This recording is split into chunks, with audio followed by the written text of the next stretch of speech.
Auven. April 29, 1975, Saigon, South Vietnam. On American Forces radio, a weather report says the temperature will reach 105 degrees. Then Bing Crosby's White Christmas starts playing. In a tropical city, the Christmas song is not a song, it is a code. The evacuation has begun. This is how Saigon fell. By the morning of April 29th, the war is no longer somewhere else. For weeks, North Vietnamese forces have moved south faster than many American and South Vietnamese officials expected. Provinces fall, cities fall, refugees move toward the capital. The map of South Vietnam is collapsing inward, toward one last point, Saigon. 2 years earlier, on January 27, 1973, the Paris Peace Accords ended the official American military role in Vietnam. U.S. combat troops left, but the war did not stop. North and South Vietnamese forces kept fighting.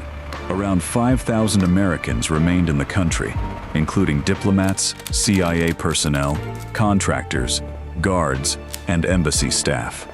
For Washington, the problem is now smaller and larger at the same time. Smaller, because the United States is no longer trying to win the war. Larger, because thousands of people connected to the American presence may soon be trapped inside a city about to change hands. By March 1975, North Vietnamese forces are no longer probing. They are breaking through. The Central Highlands collapse. Da Nang falls. Large parts of South Vietnam come apart in days.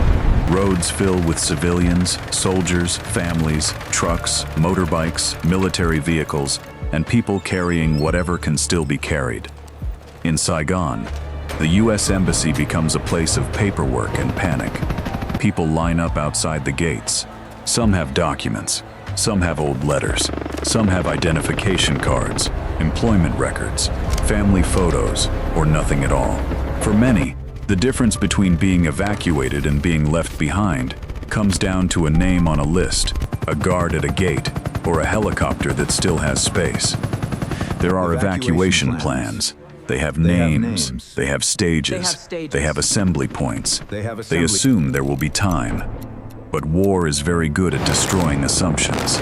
Before Operation Frequent Wind, fixed-wing aircraft still fly from Tan Son Ninh Hut Air Base. More than 50,000 people are moved out this way in the weeks before the final evacuation. It is the clean version of departure. People go to an airport. They board planes. Planes leave. Then Tan Son Hut becomes unsafe. On April 29th, North Vietnamese forces shell the airbase. 2 U.S. Marines, Corporal Charles McMahon Jr. and Lance Corporal Darwin Judge, are killed in a rocket attack. They are among the last American service members killed in Vietnam. The airport is no longer a reliable exit. Sea lanes are blocked. Planes cannot safely land and take off. That leaves one option: helicopters. Take a look at the city now. Saigon is a capital, but it is also a funnel. Roads run through it. Rumors run faster. People move toward foreign compounds, military sites, docks, hotels, apartment roofs, and the American embassy. Offshore, U.S. Navy ships wait in the South China Sea, near Vung Tau. Aircraft carriers, amphibious vessels, destroyers, and support ships form a floating escape route. The distance from Saigon to those ships is not far on a map, but every trip depends on a helicopter landing, filling, lifting, flying out, unloading, refueling, and coming back. Again and again, the signal goes out over the radio, a weather report, then White Christmas. Americans and approved evacuees are supposed to move to extraction points. The code is strange enough to be memorable, ordinary enough to pass through the air, but by then, very little is ordinary. At the Defense Attaché Office compound near Tan Son Hut, helicopters begin lifting people out. At other points in the city, evacuees gather and wait. The embassy becomes one of the final departure sites. The original plan is not built to evacuate everyone who now wants to leave. No plan could be.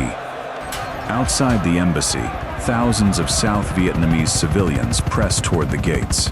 Some scale the walls, some hand children forward, Some call out names. Some wait because waiting is the only action left. Inside, diplomats and Marines try to keep movement organized. They are processing names, loading aircraft, controlling gates, and watching the perimeter. The embassy compound is not designed to be an airport. Now it has to function like one. Helicopters come in roughly every few minutes. Rotor wash hits the roof and courtyard. People duck their heads and move forward. Bags are abandoned because bags take space. The calculation is brutal. Weight matters. Time matters. Fuel matters. The city outside matters. Every helicopter that leaves means some people are saved. It also means others are still waiting. One of the most famous images from that day does not show the U.S. Embassy, even though many people think it does. It shows a staircase on top of the Pittman Apartments at 22 Gia Long Street, about half a mile away. People climb toward an Air America helicopter on the roof. The building housed CIA personnel. The photograph becomes one of the defining images of the war's end. A line of people, a small helicopter, a city below them, and not enough room. At the same time, South Vietnamese military helicopters begin reaching American ships offshore. Some land on decks. Some are pushed into the sea to make space for more aircraft. Some pilots drop their passengers and ditch nearby. On the ships, sailors and Marines pull people aboard, clear landing spots, and prepare for the next machine in the sky. The evacuation is both massive and improvised. It works because people keep the chain moving. It fails because the chain cannot reach everyone. Over the course of Operation Frequent Wind, U.S. records count more than 7,000 people evacuated by helicopter. One official State Department historical record gives the number as 7,806 U.S. citizens and foreign nationals. A later Defense Department account lists 1,373 Americans and 5,595 Vietnamese and third country nationals flown out of the city. The exact accounting depends on what is included. The reality on the ground is simpler. There are more people than seats. Around 4 a.m. on April 30th, Ambassador Graham Martin is evacuated from Saigon by helicopter. He had resisted leaving earlier, partly because leaving meant accepting what the embassy still did not want to signal. After the ambassador leaves, the evacuation continues for the remaining Americans and embassy personnel. Then, the final order comes. No more Vietnamese evacuees from the embassy. The Marines are to be pulled out. That decision leaves people still waiting outside and inside the compound. It is one of the most painful parts of the story, because by then, the machinery of evacuation is still visible. Helicopters are still real. The roof is still there. The hope is not abstract. It has a shape and a sound. But the window is closing. At 7:53 a.m. on April 30th, according to U.S. Defense Department records, a Marine Corps CH-46E Sea Knight lifts the last Marine security guards from the roof of the U.S. Embassy. Master Sergeant Juan Valdez is recorded as the last Marine to board. For the United States, the war in Vietnam is over. For Saigon, the final hours are still unfolding. By late morning, North Vietnamese tanks and infantry are moving into the city. The South Vietnamese government is in its last form, led by President Duong Van Minh, who has only recently taken power. His position is not a strategy. It is an ending trying to become orderly.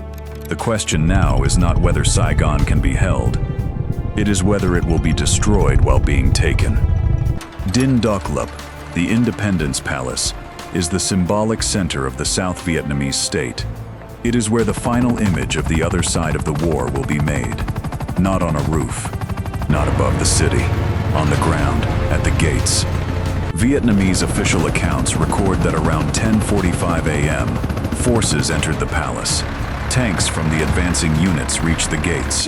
One tank strikes them. Another follows into the grounds. Soldiers move through the compound while the South Vietnamese cabinet is inside.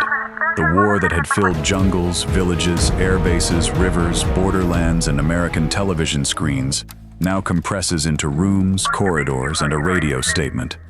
Duong Van Minh announces a surrender.